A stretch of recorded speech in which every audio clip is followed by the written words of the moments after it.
तो आज आपका बहुत बहुत स्वागत है हमारे इसी यूट्यूब चैनल पे। तो चैनल पे नए आए हो तो चैनल को लाइक, सब्सक्राइब और शेयर करो। इसके साथ ही बेल आइकन का बटन दबा दीजिए ताकि आपको रेगुलर नोटिफिकेशन मिल सके।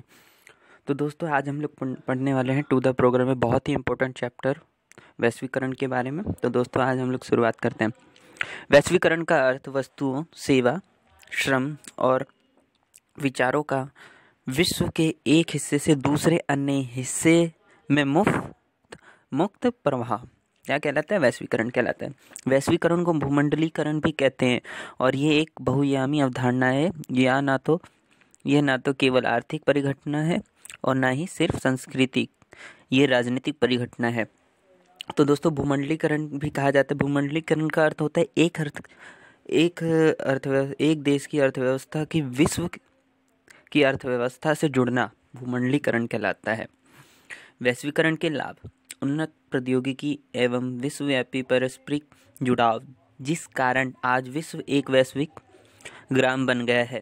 टेलीग्राफ, टेलीफोन, माइक्रोचिप, इंटरनेट एवं अन्य सूचना तकनीकी साधनों ने विश्व के विभिन्न भागों के बीच संचार की क्रांति कर दिखाई है। पर्यावरण की वैश्विक, जैसे सुनामी, जलवायु परिवर्तन, वैश्विक ताप वृद्धि से निपटने हेतु अंतर्राष्ट्रीय सहयोग। वैश्वीकरण की विशेषताएं: पूंजी, श्रम, वस्तु एवं विचारों का गतिशील एवं मुक्त प्रभाव। पूंजीवादी व्यवस्था, खुलेपन एवं विश्व व्यापार में वृद्धि। देशों के बीच आपसी जुड़ाव एवं अंतर्निर्भरता। विभिन्न आर्थिक घटनाओं जैसे मंदी और तेजी तथा महामारियों जैसे anthrax, Ebola, HIV, AIDS, swine flu जैसे मामलों में वैश्विक सहयोग एवं प्रभाव, जैसे करंट में अभी कोविड-19 है। वैश्वीकरण के उदाहरण: विभिन्न विदेशी वस्तुओं की भारत में उपलब्धता, युवाओं को करियर के विभिन्न नए अवसरों को मिलना, किसी भारतीय का अमेरिकी कैलेंडर एवं समय अनुसार सेवा प्रदान करना, फसल के खराब हो जाने से कुछ किसानों द्वारा आत्महत्या कर लेना, अनेक खुदरा रिटेल व्यापारियों को डर है कि रिटेल के प्रत्यक्ष विदेशी निवेश FDI लागू होने से बड़ी रिटेल कंपनियां आएगी और उनका रोजगार छिन जाएगा। लोगों के बीच आर्थिक असमानता में वृद्धि।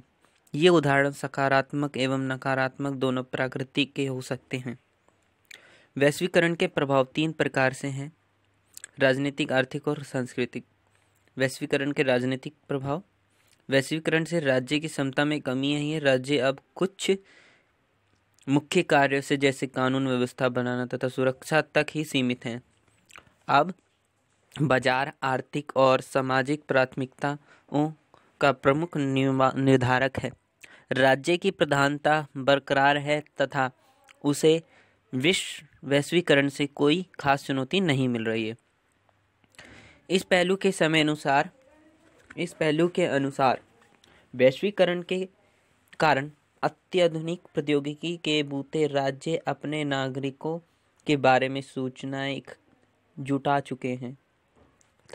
सकते हैं और कारगर ढंग से कार्य कर सकते हैं। अंतर्राज्य अधिक ताकतवर हुए हैं।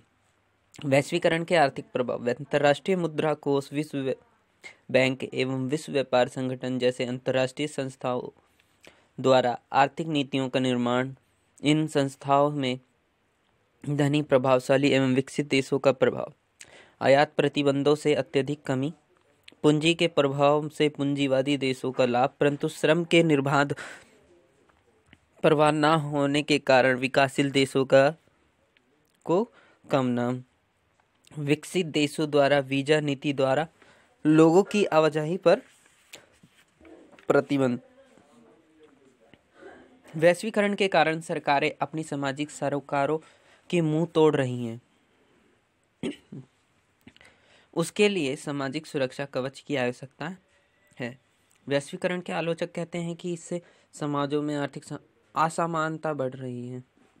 वैश्वीकरण के सांस्कृतिक प्रभाव: सांस्कृतिक समरूपता द्वारा विश्व में पश्चिमी संस्कृतियों को बढ़ावा, खाने पीने एवं पहनावे के विकल्पों की संख्या में वृद्धि, लोगों में सांस्कृतिक परिवर्तनों पर दुविधा, संस्कृति की मौलिकता पर बुरा असर, सांस्कृतिक विभिन्नीकरण जिसमें प्रत्येक संस्कृति कहीं ज़्यादा अलग और विशिष्ट हो रही हैं। भारत और वैश्वीकरण, आज़ादी के बाद भारत ने संरक्षणवाद की नीति अपनाकर अपने घरेलू उत्पादों पर जोर दिया ताकि भारत आत्मनिर्भर रहे। इसी के साथ ही अभी आत्मनिर्भर इंडिया का प्लान चल रहा है विभिन्न कंपनियों में, DSLC में कंपनियों में। ठीक है दोस्तों, तो 1991 में ये अभी कोविड-19 के चलते भारत में 2020 से 2021 तक के बीच में कई कंपनियों ने अपना आत्मनिर्भर सक्सेस प्लान जारी करा है।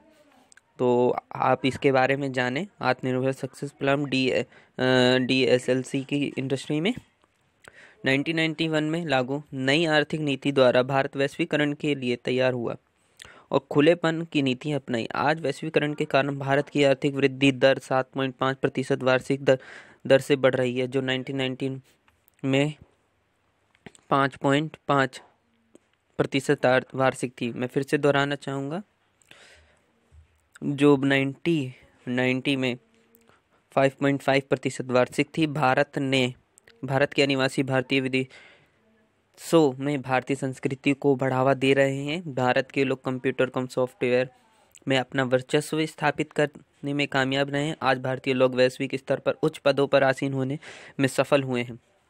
वैश्वीकरण का विरोध, वामपंथी विचारक इसके विभिन्न पक्षों को आलोचना करते हैं। राजनीतिक अर्थों में उन्हें राज्य के कमजोर होने की चिंता है। आर्थिक क्षेत्र में वे कम से कम कुछ क्षेत्रों में आर्थिक निर्भरता एवं संरक्षणवाद का दौर कायम करना चाहते हैं। सांस्कृतिक संदर्भ में इनकी चिंता है कि इस परंपरागत संस्कृति को हानि होगी और लोग अपनी सदियों पुरानी जीवन मूल्य